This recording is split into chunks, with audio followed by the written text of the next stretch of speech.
to my film and TV channel. If you're not already subscribed, please, if you can push that button, it'd be great to have you on board. Spread the word, push that notification button, all things film and TV, of course. It'd be great to have you. We do film and TV drama reviews, information blogs, quizzes even, lots of different things. So, and your comments and interest to be much appreciated. And I'm recording this on January the 1st, so 2023. So it'll be great to have you on board over the next few months, and great to hear from you. And today, yes, even though it's January the 1st, yes, I am going back. I'm going back to old Christmas, really. I'm going back to Christmas Eve, Christmas Day, and I didn't get quite a chance to watch this, unfortunately, on Christmas Eve, Christmas Day. I watched it a couple of days ago, basically. Yes, but I'm going to be all festive. No, I'm not going to make any apologies for it. I'm going to have a look at a comedy TV film called Christmas Carole, Carole, Christmas Carole. Of course, there's a new Scrooge in town. It's the British, UK adaptation. A fresh twist, of course, on the Dickens classic.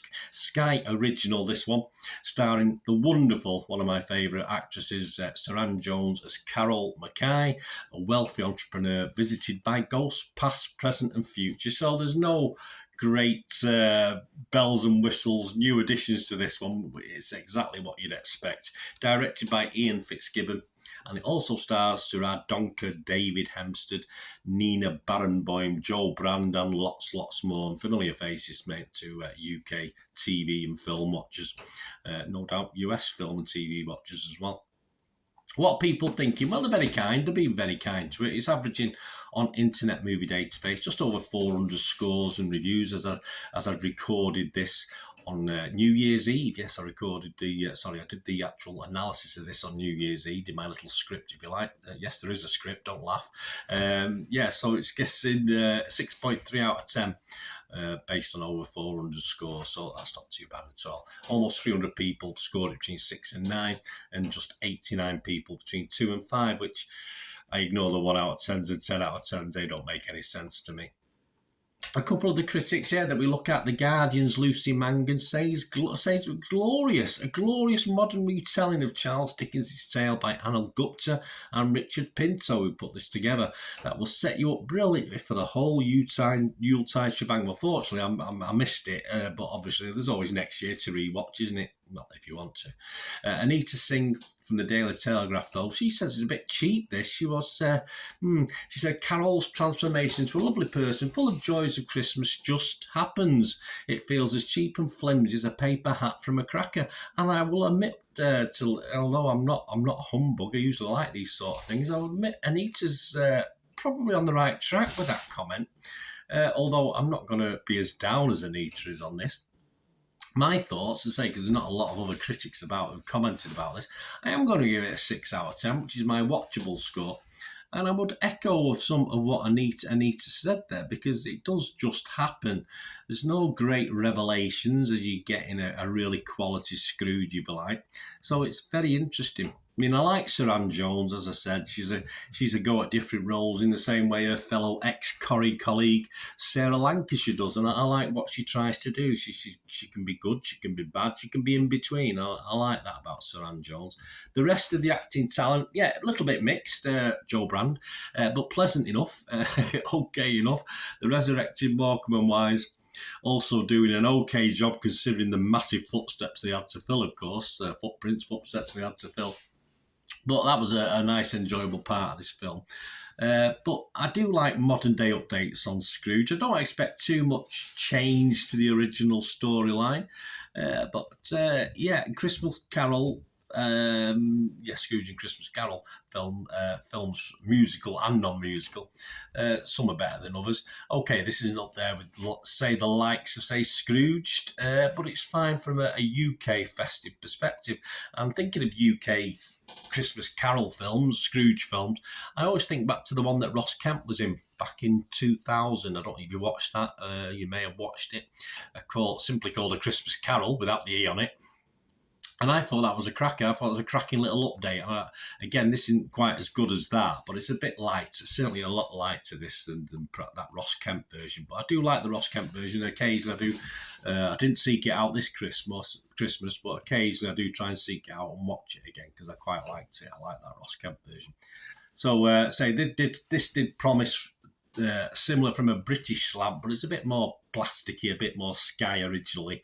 This, so a lighter tone, so it never really worked fully by the end. And so despite it being just over an hour, yeah, it's about an hour and 5 minutes. This as well, you know what I mean about length of films. I mean, this does undersell itself, but to be honest with you, it did run out of steam, as one of the critics said earlier there.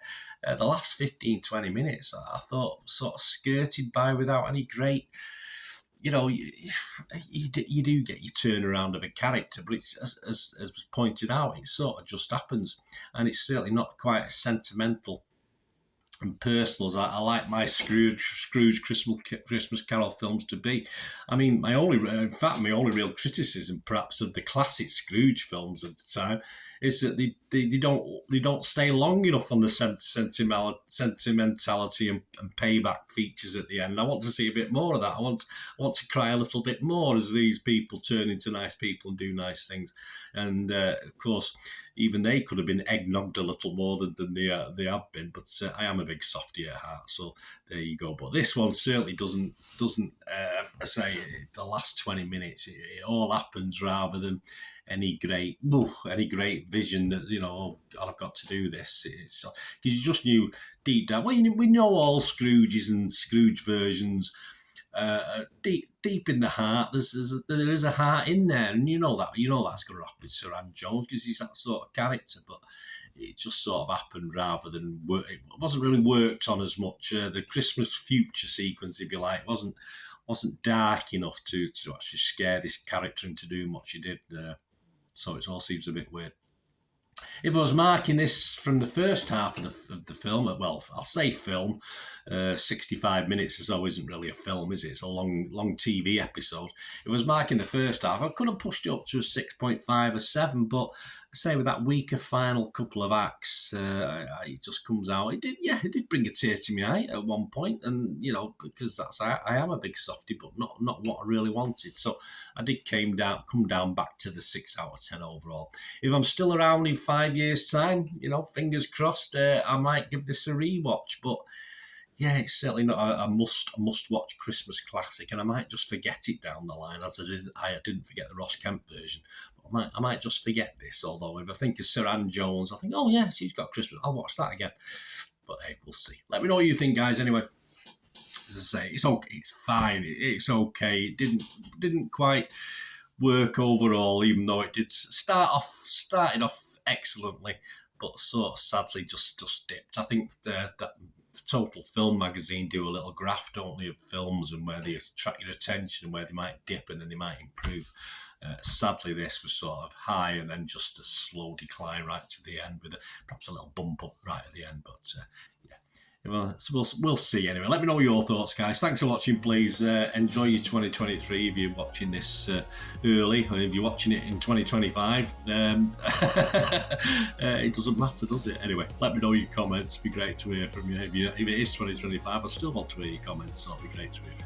Thanks for watching. Until we meet again, that's one thing, don't I? Please stay safe, everyone. Bye for now.